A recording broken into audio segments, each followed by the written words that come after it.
monde, c'est Soulaf avec vous. Aujourd'hui, je vais réaliser pour vous une recette de macarout saoudien ou de macarout du Moyen-Orient. C'est un macarout roulé qu'on appelle kalija bitamr ou macarout roulé aux dattes, parfumé aux saveurs orientales. Alors directement, on va voir ce délicieux gâteau ensemble. J'espère que vous allez aimer la réalisation et que vous allez l'adopter. N'oubliez pas, si c'est la première fois que vous vous trouvez sur cette chaîne, de vous abonner et le plus important, d'activer la cloche pour être notifié de toutes nouvelles publications. Alors directement, on va voir ensemble les ingrédients pour la réalisation de ce macarout roulé aux dattes. Tout d'abord, on va commencer par préparer la farce de dattes. Pour cela, on va avoir besoin de pâte de dattes. On va avoir besoin d'un peu de grains de sésame. C'est facultatif, mais dans cette recette, c'est bien d'avoir ce croquant de grains de sésame dans la pâte de dattes. On va avoir besoin d'un peu de cannelle. Et pour avoir une pâte de dattes très malléable, très douce, on va ajouter un peu de beurre clarifié ou de semen. Vous allez trouver la recette de préparation du semen en bas dans la boîte de description ou encore sur le lien qui va se défiler en haut à droite de cette vidéo. Directement, on va passer à la préparation de la farce de dattes. Je précise un petit peu, si les dattes que vous utilisez ne sont pas sucrées, vous pouvez ajouter à ça une cuillère à soupe de confiture d'abricot. Ça va adoucir le goût, ça va donner un peu plus de sucré à votre pâte et elle va être encore plus malléable. Là, j'ai nettoyé la pâte de dattes, j'ai enlevé tout ce qui est dur dans la pâte de dattes. Je vais ajouter un peu de cannelle pour parfumer la pâte de dattes. Les grains de sésame, je les ai torréfiés parce que je préfère que ça soit croustillant. Et je vais pétrir un petit peu la pâte avec un peu de semen. Je mets le semen ou le beurre clarifié par petite quantité et je vais travailler la pâte.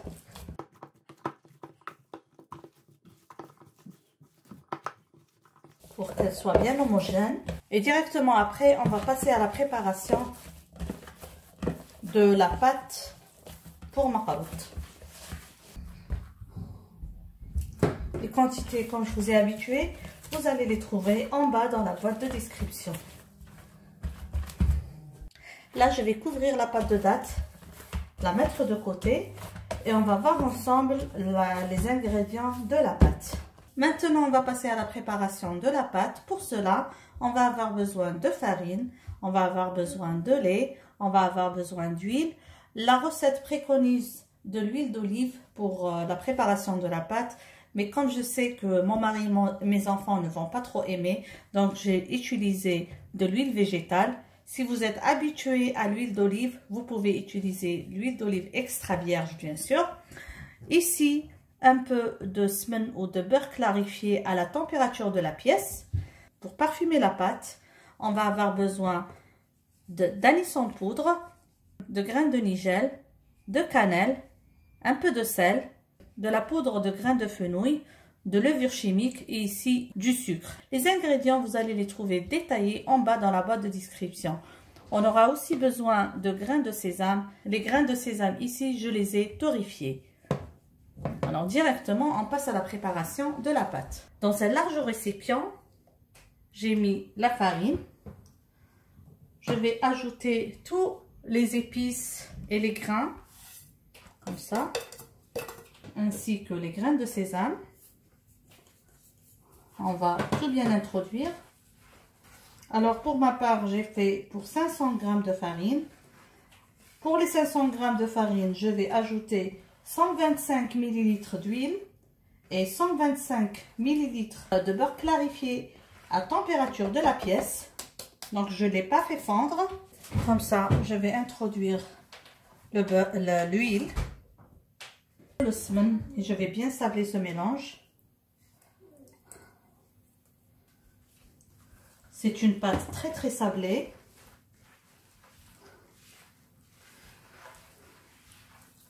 Elle doit être très moelleuse. Comme ça. Et tout à l'heure, on va ramasser avec le lait.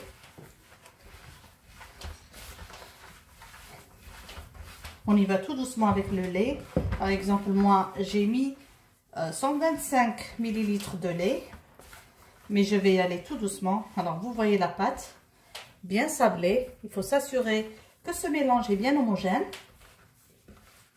comme ça. Et on va maintenant introduire le lait tout doucement pour ramasser la pâte.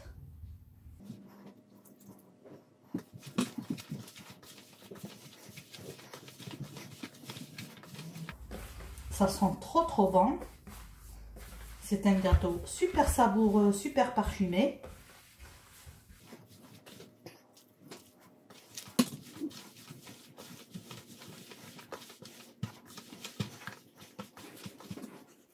Là, j'ai mis, comme vous voyez, toute la quantité du lait.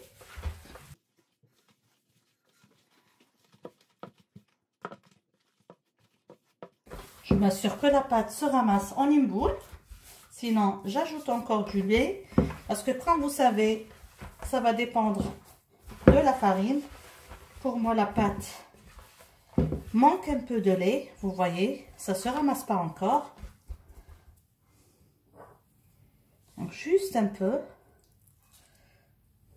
Comme ça. On ne pétrit pas pour garder le croustillant de la pâte. J'ajoute encore un petit peu de lait. Vous voyez, ça s'effrite toujours. Donc, je vais encore ajouter juste un peu de lait. Là, avec ma farine, je suis arrivée à 150 ml de lait.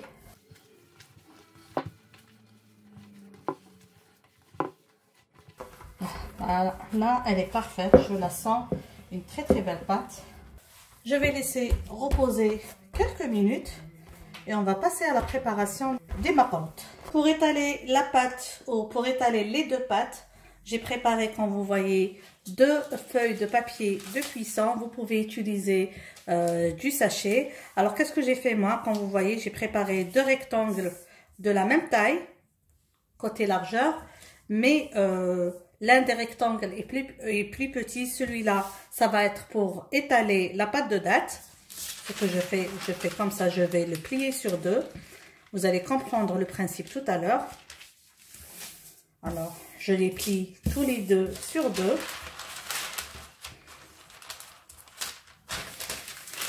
Comme ça. Alors, entre ces deux-là, je vais étaler la pâte. Et entre ces deux-là, je vais étaler la pâte de date. Là, j'ai pris la moitié de la pâte. Alors, je vais juste étaler un petit peu pour faciliter le travail. Comme ça, je vais plier. Et je vais essayer de l'étaler en forme de rectangle en respectant la taille de la feuille de papier de cuisson. Je vais l'étaler à une hauteur de presque 4 mm. Donc, ça doit être très fin, le plus fin possible. Je dois manipuler la pâte dans tous les sens pour avoir ce rectangle.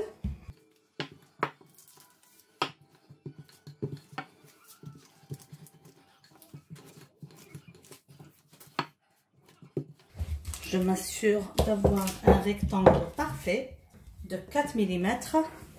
Comme vous voyez, tout le surplus de la pâte, je l'enlève comme ça. Voilà. Là, j'ai mon rectangle de pâte.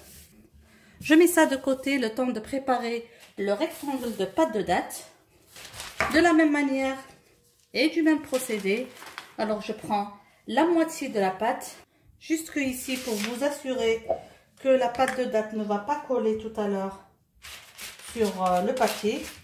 Vous pouvez ou bien le huiler, donc avec un peu d'huile, ou un peu de semen, le beurre clarifié, pour que ça ne colle pas, parce qu'on va l'étaler très finement, entre 2 et 3 mm. On ne veut pas avoir une farce épaisse, on va rouler, donc comme ça. Je vais juste plier pour badigeonner les deux côtés avec le gras, comme ça. Là, je suis sûre que les deux surfaces sont bien huilées et cette astuce va nous permettre de détacher tout à l'heure rapidement la pâte de date. Aussi, on va étaler ça à la même dimension, comme on a fait tout à l'heure, entre les deux feuilles.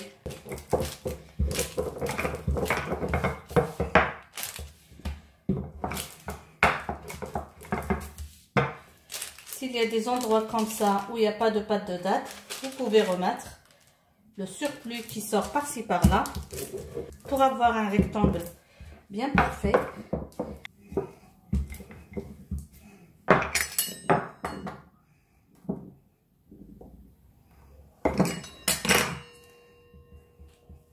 Comme vous voyez, c'est bien fin, c'est presque 3 mm, entre 3 et 4 mm.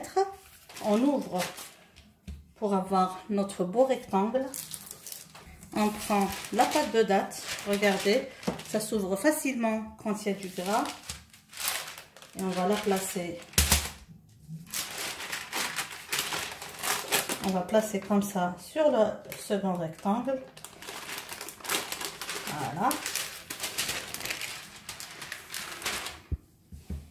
Comme ça. C'est pas grave si ça dépasse un petit peu parce que tout à l'heure on va couper des losanges. Là, on reprend la pâte et on va rouler comme ça.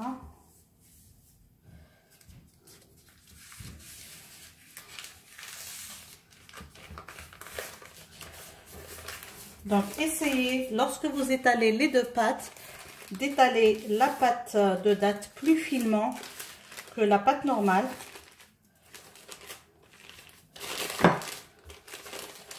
Pour que ça soit... Pour que tout à l'heure, la pâte ne va pas se fissurer. Comme ça. Là, on a bien roulé. Voilà. Si vous trouvez que la pâte comme ça dépasse un petit peu, vous pouvez juste dérouler un petit peu et enlever ce surplus pour s'assurer que c'est bien couvert.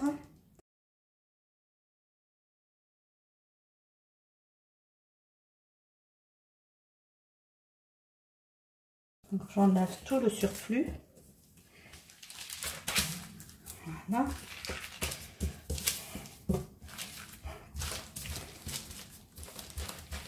On essaye d'avoir une forme un peu aplatie. Juste comme ça. Là, je vais badigeonner avec juste un peu de lait pour faire coller un peu de grains de sésame. Je prends comme ça les grains de sésame.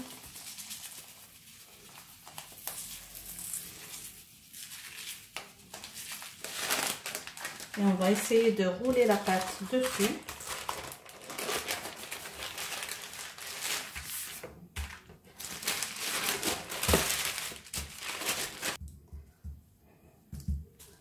Et maintenant, on va couper des losanges. Donc, des losanges de presque 2 cm.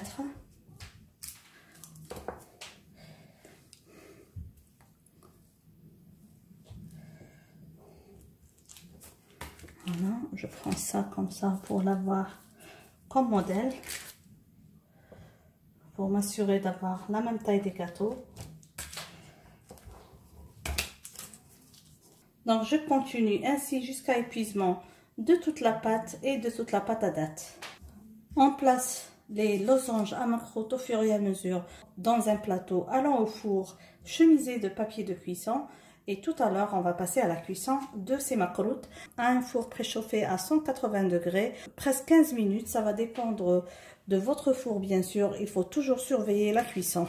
Pour information, avec les 500 g de farine et en coupant des losanges de presque 2 cm, moi j'ai obtenu 30 pièces de macroutes.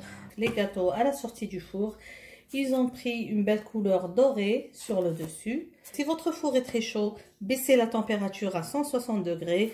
Moi j'ai fait une cuisson à 160 degrés au final. J'ai préféré que ça soit cuit même à l'intérieur. 160 degrés pendant 20 minutes. Le résultat, comme vous voyez, est parfait. Je suis sûre que maintenant la pâte est cuite à l'intérieur parce que c'est le plus important dans le gâteau, que la pâte à l'intérieur soit cuite. Parce que si vous faites une cuisson à température très élevée, ça va prendre la couleur par-dessus et d'en bas, mais ça ne va pas cuire à l'intérieur. Donc, il faut vraiment faire attention à ça. On va laisser bien refroidir avant de placer ça dans une boîte hermétique et on peut garder ça en moins de semaines. Comme ça, mes amis, nous sommes arrivés à la fin de cette réalisation. J'espère que vous avez aimé la recette d'aujourd'hui. N'oubliez pas, si c'est la première fois que vous trouvez sur cette chaîne, de vous abonner et d'activer la cloche pour être notifié de toutes nouvelles publications. Sur ce, je vous dis encore une fois merci et à la prochaine. Bisous.